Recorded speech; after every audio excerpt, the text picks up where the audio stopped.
Hey everybody, it's Mrs. Peak and we're back with The Wonderful Wizard of Oz. We're on Chapter 16, The Magic Art of the Great Humbug. Next morning, the Scarecrow said to his friends, "Congratulate me! I'm going to Oz to get my brains at last. When I return, I shall be as other men are." "I have always liked you the way you are," said Dorothy simply. "It is kind of you to like a scarecrow," he replied, "but surely you will think more of me when you hear the splendid thoughts of my new brain is going to turn out." Then he said goodbye to them in a cheerful voice and went to the throne room, where he rapped upon the door. "Come in," said Oz. The Scarecrow went in and found the little man sitting down by the window, engaged in deep thought. "I have come for my brains," remarked the Scarecrow a little uneasily. "Oh, yes. Sit down in that chair, please," replied Oz. "You must excuse me for taking your head off, but I shall have to do it in order to put your brains in their proper place." "That's all right," said the Scarecrow. "You are quite welcome to take my head off, as long as it will be a better one when you put it back on again." So the wizard unfastened his head and emptied out the straw. Then he entered the back room and took a measure of bran, which he mixed with a great many pins and needles. Having shaken them together thoroughly, he filled the top of the Scarecrow's head with the mixture and stuffed the rest of the space with straw to hold it in place. When he had fastened the Scarecrow's head on his body again, he said to him, "Hereafter you will be a great man, for I have given you a lot of brand new brains." The Scarecrow was both pleased and proud at the fulfillment of his greatest wish, and having thanked Oz warmly, he went back to his friends. Dorothy looked at him curiously. His head was quite bulged out at top with brains. "How do you feel?" she asked.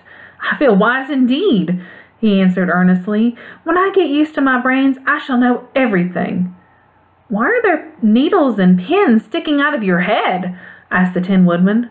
"That is proof that he is sharp," remarked the Lion. "Well, I must go to Oz and get my heart," said the Woodman. So he walked to the throne room and knocked at the door.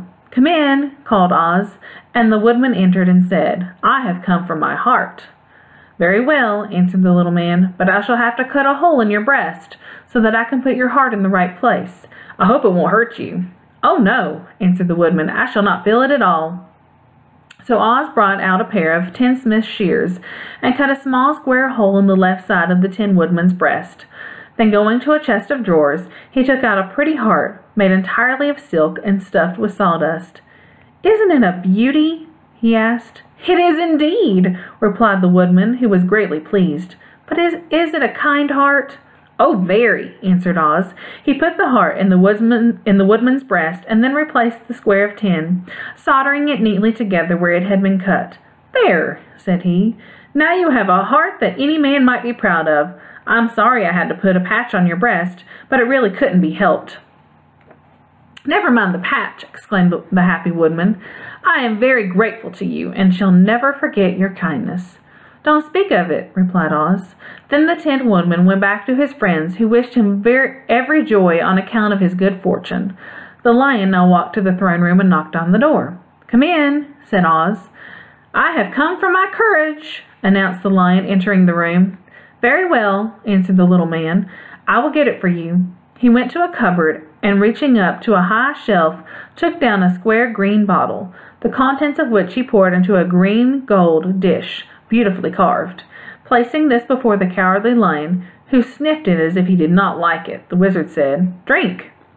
"What is it?"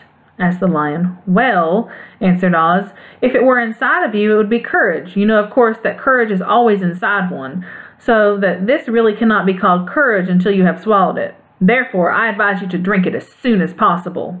The Lion hesitated no longer, but drank it until the dish was empty. "How do you feel?" asked Oz. "Full of courage," replied the Lion. He went joyfully back to his friends to tell them of his good fortune. Oz, left to himself, smiled to think of his success in giving the Scarecrow and the Tin Woodman and the Lion exactly what they thought they wanted. "How can I help being called a humbug," he said, "when all these people make me do things that everybody knows can't be done?"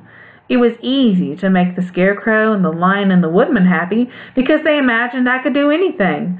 But it will take more than imagination to carry Dorothy back to Kansas, and I'm sure I don't know how it can be done. And that's the end of the chapter. See you next time. Bye.